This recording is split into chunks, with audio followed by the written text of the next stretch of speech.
Seek ye first the kingdom of God and His righteousness, and all these things shall be added unto you. Puso ko'y binihag mo sa tamis ng pagsuyo.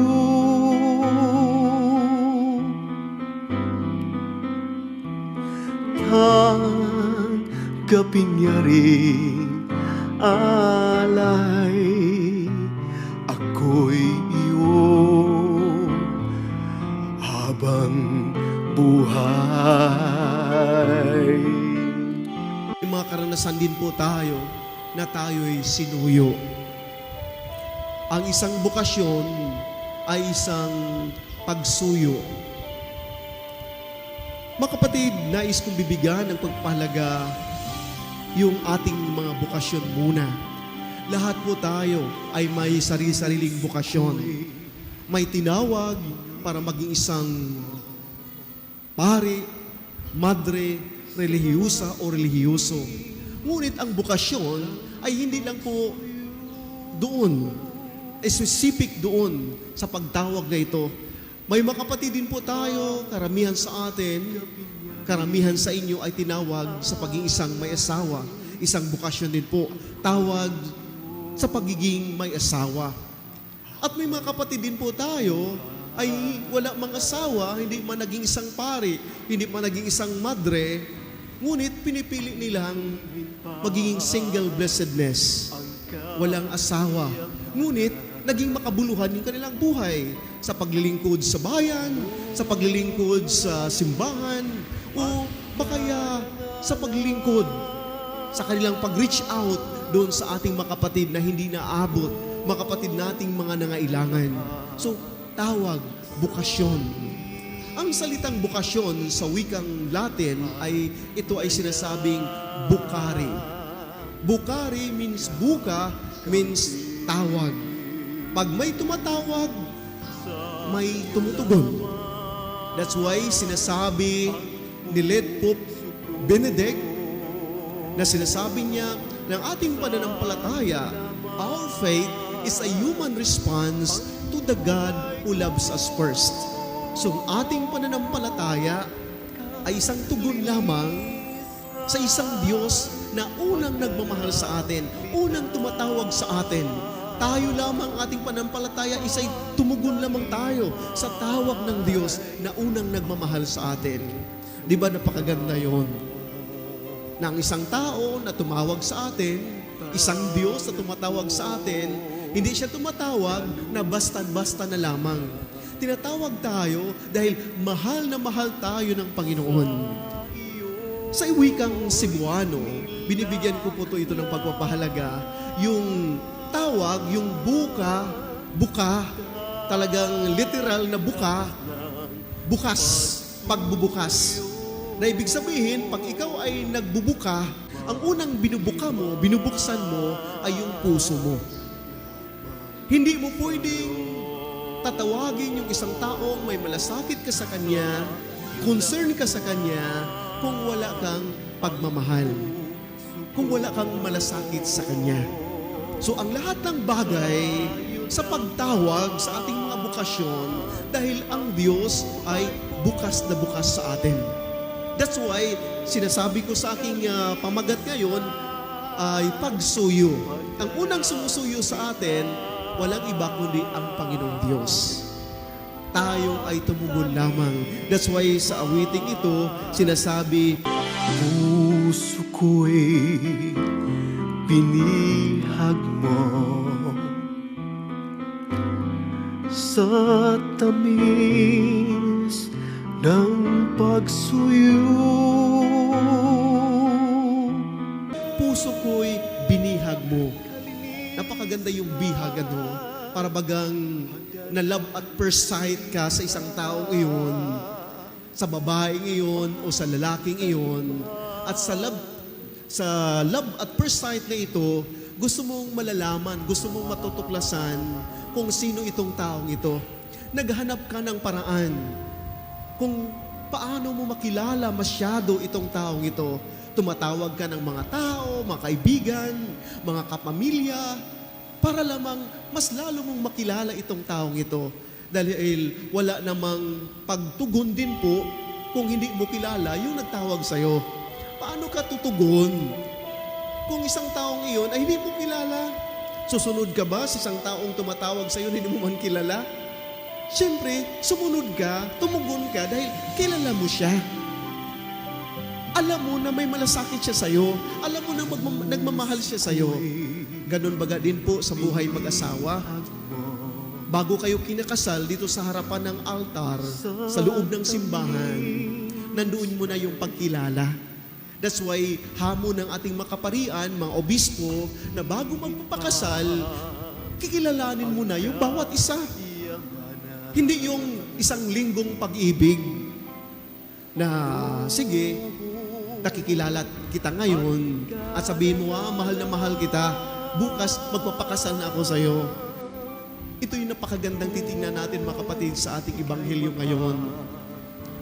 Nandoon si Jesus sa lawa ng Genesaret, nangaral. At bago nangaral si Jesus, pumunta siya sa tahanan, sa bahay ni Simon Pedro, at nandoon yung mother-in-law ni Simon Pedro na may sakit. Pumunta si Jesus at wala doon si Pedro at pinagaling itong mother-in-law ni Pedro.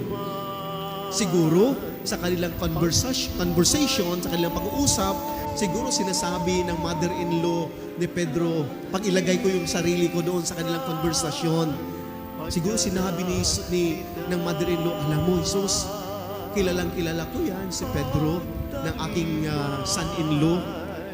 Dahil yun nga, napaka-responsible niya. Hindi niya pinapabayaan yung aking anak, yung kanyang aking mga apo. Talagang napakabait itong si Pedro. Siguro yung conversation na yun, nandoon na yung kaalaman ni Jesus kung sino itong si Pedro. Alam na ni Jesus kung sino itong si Pedro. At yung sa pag-ikot ng mga araw, at nung nandoon na si Jesus sa lawa ng Genesaret, sabi ni Jesus, sige, lululan ako sa isang bangkang ito. Ang sinong may-ari ng bangkang ito? Si Pedro. Ibig sabihin, may alam na ni Jesus kung sino itong si Pedro. At si Pedro naman, siguro pag uwi niya sa bahay, kiningkwento ng magulang ng kanyang mother-in-law, alam mo Pedro, nandito din po si Jesus. Malubha yung aking kalagayan. At pinagaling ako ni Jesus. At kinikwento ko yung buhay mo tungkol doon kay Jesus na napakabait mong tao. Ganito ka, responsible ka sa iyong pamilya. Siguro yung kanyang kwentuhan. At nung nandoon na si Jesus sa lawa ng Genesaret, pinaghandaan na siya ng bangka ni Pedro. So yan yung pagkikilala sa bawat isa. At nung nangaral si Jesus, sinasabi ng Ebanghelyo, buong damag silang wala man lamang nahuling isda. Walang isang isda na nahuli nila. At nung pagdating nila, sila ni Pedro at kasamahang mga mangingisda, sila ay naghuhugas na ng lambat. Habang si Jesus ay nangangaral, nandoon sila sa tabi, naghuhugas ng lambat. Titingnan natin, ilagay natin yung sarili natin. Para magang nandoon yung love story, pagod na si Pedro sa buong magdamag na walang nahuli. Siguro nagkukunwari si Pedro na, pagod na pagod kami, ayaw ko namin makinig sa iyo, Jesus. Dito na lang kami, maghugas ng lambat. Sige, diyan ka mangaral. Ngunit ang taingan ni Pedro ay nakikinig sa pangaral ni Jesus. Sa pangaral ni Jesus. At doon nadagdagan ang kaalaman ni Pedro tungkol kay Jesus. At ang pangaral ni Jesus, hindi lamang sa mga taong ito, kundi lalong-lalo na doon sa mga mangisda. Lalong-lalo na nakilala ni Jesus si Pedro sa pamagitan ng kanyang mother-in-law. At pagkatapos dito, sabi ni Jesus kay Pedro, Pedro, pumalaot kayo. Anong sabi ni Pedro? Ano? Papalaot kami? Buong damag kaming nangingisda at wala kaming nahuli. Bakit man? Bakit kaya sa gabi sila nangingisda? Dahil sa gabi, pag nandun yung lambat, ako din po ay mahilig talaga mangingisda. ang aming bahay sa Liti ay 5 meters away lamang.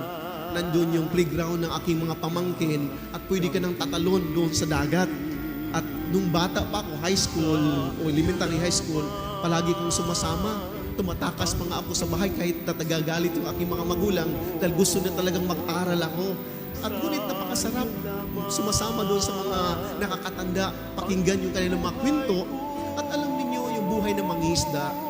Sa buong magdamag, nandyan yung malakas na hangin. Nandun yung ginaw. Pag minsan-minsan, bigla-bigla na lang lalakas yung mga alon. At ngayon, wala pa silang nahuli. Ang hirap yun. Ang sakit-sakit yun, wala kang nahuli. At ngayon, araw na araw na, sinabihan ka ni Jesus, makikita na yung lambat ng mga isda, ano bang mahuli? Ikaw, Jesus, anak ng karpentero, ikaw ay karpentero, kami ay mangingisda, expert kami sa pangingisda. Ngayon, ikaw ay karpentero, sabihan mo kami na magpumalaot para mangingisda. Ano to? Ngunit dahil alam na ni Pedro kung sino si Jesus, may kutob na si Pedro kung sino itong si Jesus, napapakinggan na ni Pedro ang pangaral ni Jesus. Naniniwala na si Pedro kay Jesus.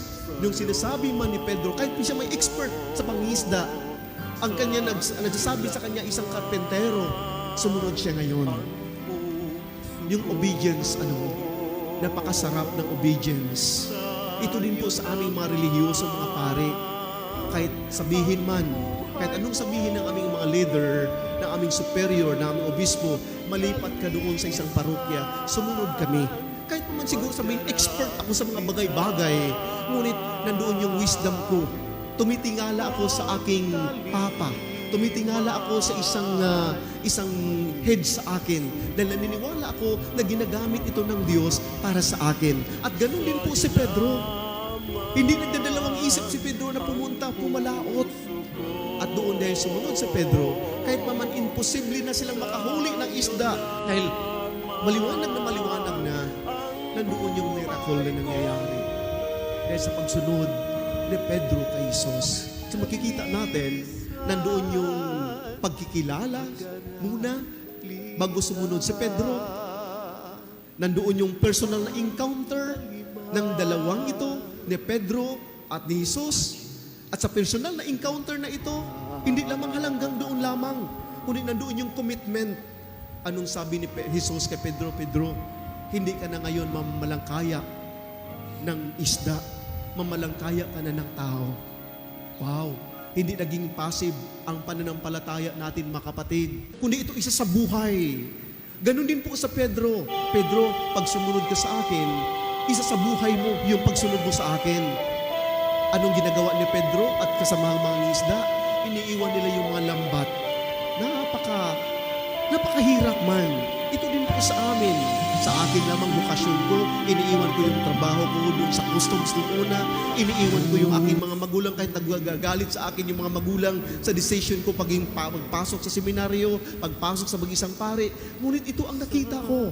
Ito ay tawag ng Panginoong Diyos. At ang tawag ng Panginoong Diyos, hindi lamang doon lamang, kundi isang pagsunod, kahit man anong mga hadlang, anong mga pagsubok sa buhay. Dahil ito ay isang tawag na hindi ito sa'yo, kundi isang tawag na galing sa Diyos. Mahal malala ko ng Diyos, ito ay pagtugon ko lamang sa Kanyang pagtawag sa atin, pagtawag sa akin.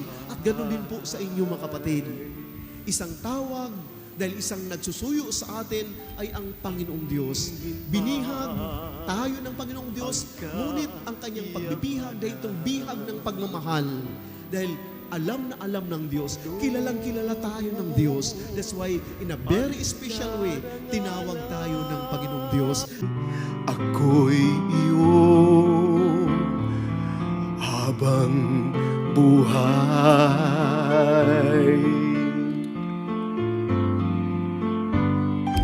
Anhin pa ang kayamanan.